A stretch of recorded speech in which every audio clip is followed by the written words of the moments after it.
Hello, everyone, and welcome to Off-Road. Today, our guest is Nick Coriano. He is a partner at Cervitude Intelligent Relations. Not investor relations, it's intelligent relations. Welcome to the show. Thanks for having me, Frank. Hey, what's the deal with intelligent relations? Can you just share that with us a little bit? Yeah, well, we have our roots in investor relations. So it was Cervitude IR for a long time, but when we brought on a bunch of other consultants, we expanded the brand to include, government contracting consulting, IP consulting, and various other kinds of consulting. So to be more truthful to the brand, we made it intelligent relations, but we wanted to keep our home base of investor relations. So sometimes we go by the acronym Cervitude IR. Got it. Got it. Nick, I've been following you for years on LinkedIn, and I see your approach to investor relations, which I kind of like.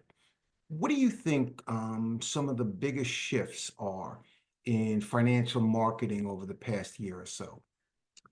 Well, I think over the last year, for sure, AI, artificial intelligence, has been the biggest shift in marketing in a lot of sectors, but definitely in marketing and investor relations. I mean, the personalization, the amount of content you can produce now, the kind of content you can produce now, from text to video to audio, that's been the biggest shift. And if people aren't taking advantage of that now, they're gonna fall by the wayside or fall well behind their competitors for sure. Oh, I agree. AI being huge. I've tried a couple of different platforms, and funny that I tried two different ones for images and Yep. put the parameters in. I think I did Seek and I did ChatGPT, and they came out with the exact same images. I was like, what? Yeah, it's interesting. You They're know, being trained on a lot of the same data. yeah, One of the advice I have for, part of the advice I have for a lot of clients in the financial space is everybody's going to end up with the same AI. So right. everyone's going to be able to use ChatGPT. Everyone's going to be able to use Gemini for Google or DeepSeek. So really the key to optimizing AI is training your AI. So in your chat box, you want to load it with data. The AI is only as good as the data it has. So it has some benchmark data, right? If you tell it, hey, search the internet for this website and write a press release, it's going to write, a pretty good press release for you. But if you insert more data into that chat box, the more you insert into it, the more robust that AI is going to be. So really, people that have been in the business for 10, 20, 30 years sometimes have the biggest competitive advantage when it comes to AI, because they can take all that data that they had for the last 20 years, put it into an AI, and create a more robust AI than anyone else has. Yeah, it's unbelievable, and I mean the way it's been impacting businesses, and just I had a friend of mine call me up, and he said, "Hey, I want to do a website, and I just start a website." I said, "Just go on chat. It'll give you all the text you need and give you." He had that website up in about 2 days. It looked beautiful. I mean, beautiful. And what's interesting, a lot of people are just using it for the context of the website. But if you go into ChatGPT and you say, give me the HTML for the website, it'll create the HTML. So a Oh, ChatGPT, oh for wow. example, right, can give you the HTML for a mortgage calculator, right? So this is not just creating text websites. This can create websites that have, hey, give me the HTML for a stock screener, and it will create the software behind the stock screener. So we're just scraping the surface on AI and the capabilities there on really what it can do. It's unbelievable. And it's so cool to see some of the different ads and some of the different things we see, on the different websites, the content marketing, the way they're doing it, the video explainers, the long forms, the little shorts now. These little Yeah. tiny shorts with the graphics are just unbelievable. The thing is, do you trust the advertiser? Do you trust the person? They're all doing the same thing, it seems like. There's if you go onto one sector, they all have kind of the same.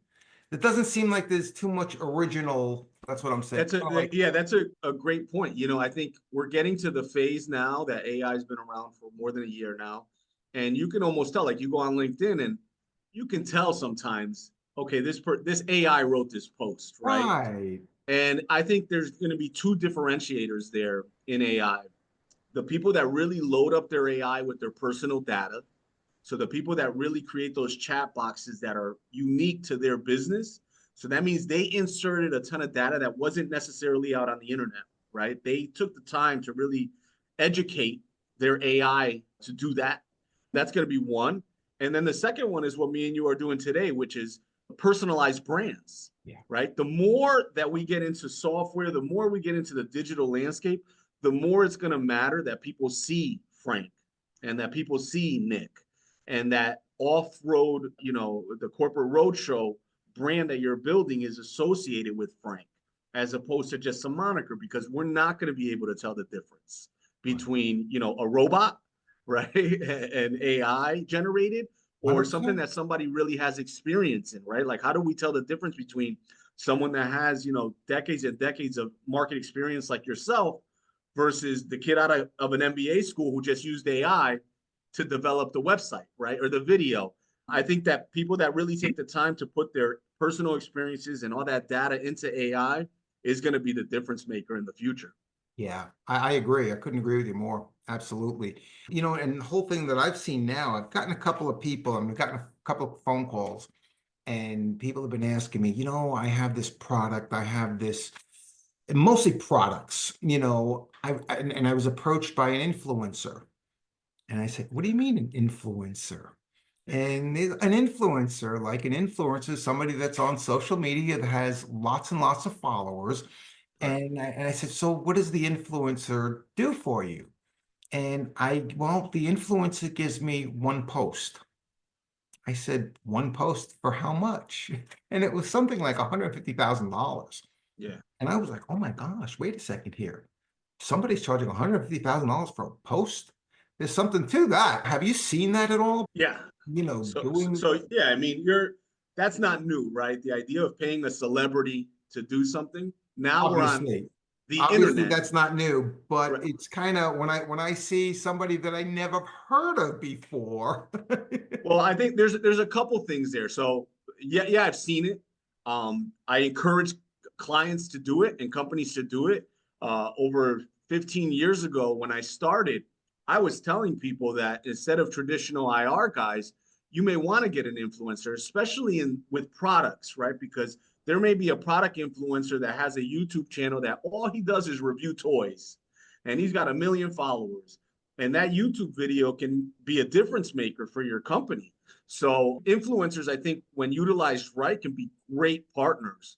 Overspending, just like any other category in your business, needs to be weighed out, right? You need to look at that closely and make sure that you're not giving away the cow without getting any milk, so to speak. But Right, yeah. influencers, especially niche influencers, I think one of the keys that people miss is that they're looking for these influencers with 10 million followers, 20 million followers. And sometimes you just need what they call these niche influencers, right? So I think a perfect example of this would be like an Ian Castle in the microcap world. If you're in the microcap world in finance, Ian Castle is this influencer that has managed to kind of become the Warren Buffett of penny stocks, right? In the way that he analyzes and talks about, analyzing penny stocks and microcaps. Okay. But these niche influencers where they might only have 20, 30, 40,000 and they may be niched to a certain geography or product segment or industry can be very powerful. Now, keep in mind that you want to make sure that whatever influencer you're attracting is the right influencer in your target market. And one of the biggest mistakes is models, right? Like you'll see a beautiful Instagram model, she's gorgeous, and you throw your product with her and she's going to get you 1 million views. She may get you 1 million views in a couple hours, and it may be very cost effective, but her audience isn't there to buy anything. They're there to look at her body, and they're mostly men.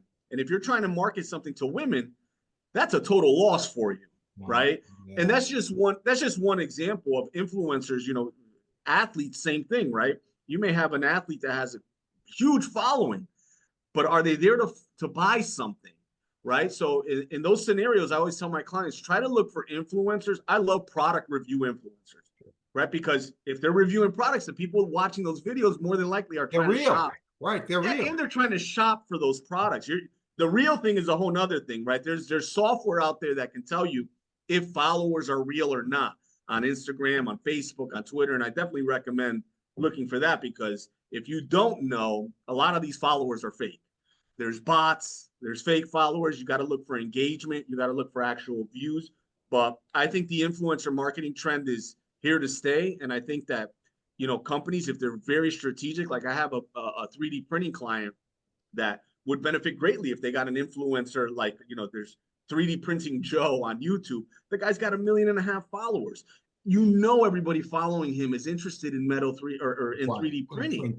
Right. So those niche influencers, I think, are super powerful. I think they're undervalued. I think the ones that aren't monetized yet can be picked up really cheap.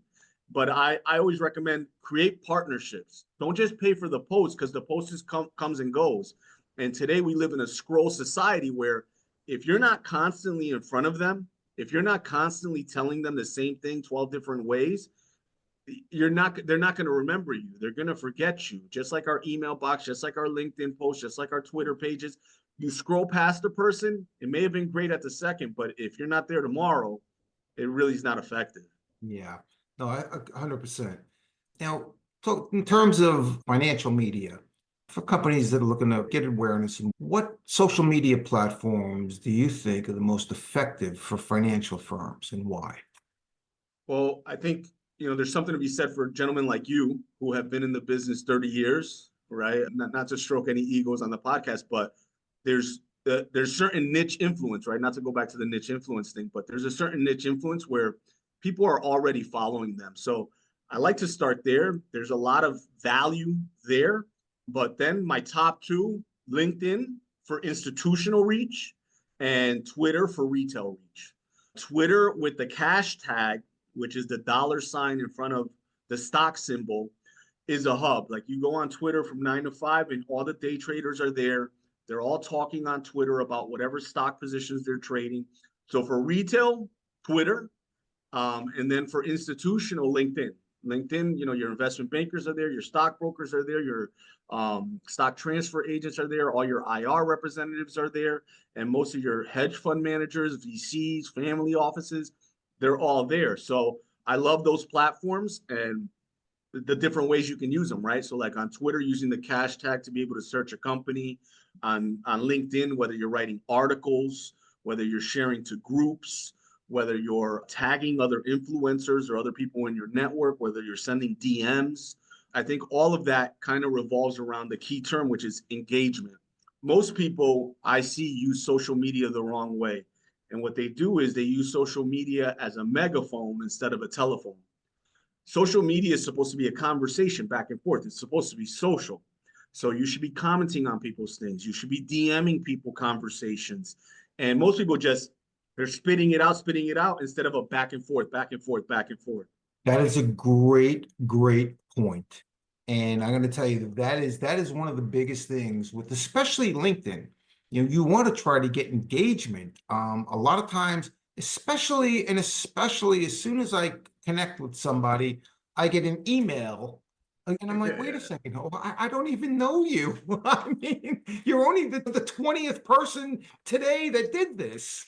How about engaging me a little bit? How about learning about me, what I do? And that's one thing that's very important. Here's a little trick that a lot of people don't know.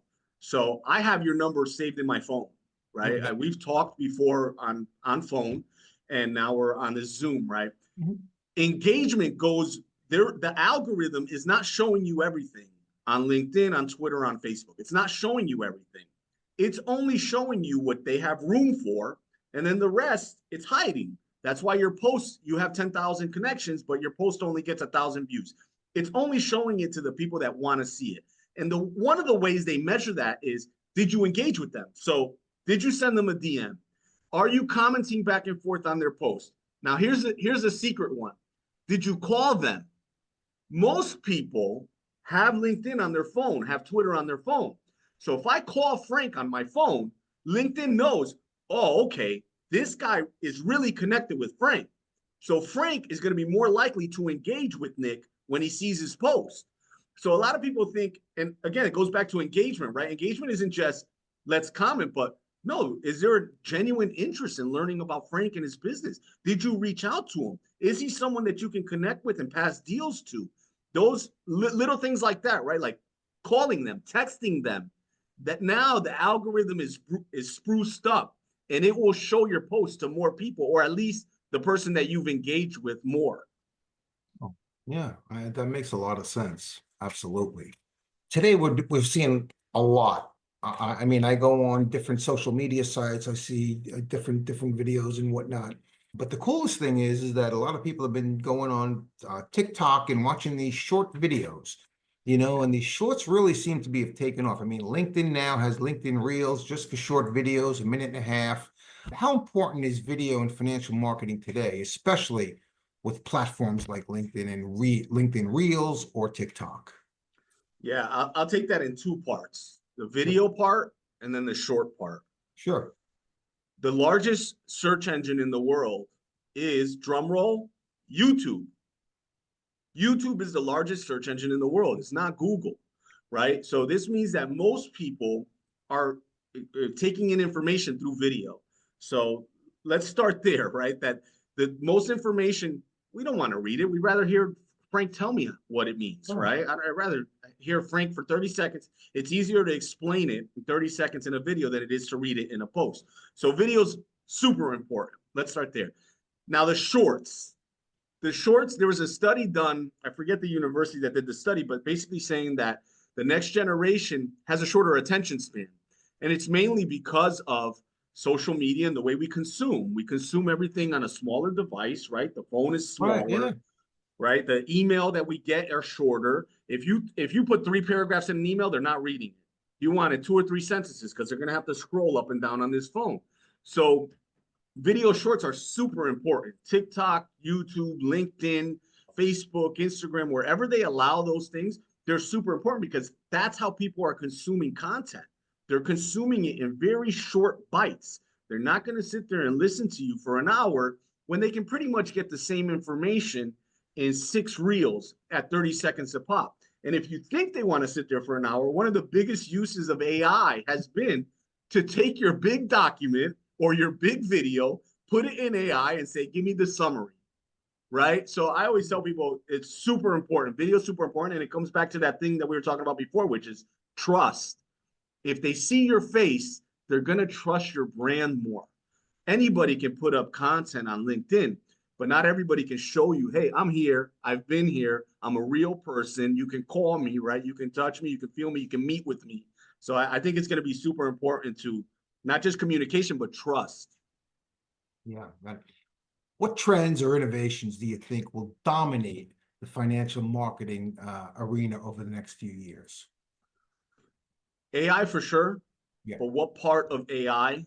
And I think it's going to be what ChatGPT has called operator, or that's what they call it. They're calling it operator, right? Which is basically AI doing the work for you. So imagine this. Imagine going, let's take engagement. Hey, I want to go on LinkedIn and I want to say congratulations to everybody who got a new job, and put that. And I want to send a DM to all my securities attorneys that I'm connected with. And I also want to post these 4 things. Well, we kind of got the posting down now, right? There's a lot of platforms, and even LinkedIn allows you to automate that or schedule that out. But Operator is going to allow you to go and open up another a tab on your computer, and it'll go and like the post for you. It'll go order your groceries for you. It'll go and comment on people who talked about your competing company, right, on Twitter or on Facebook.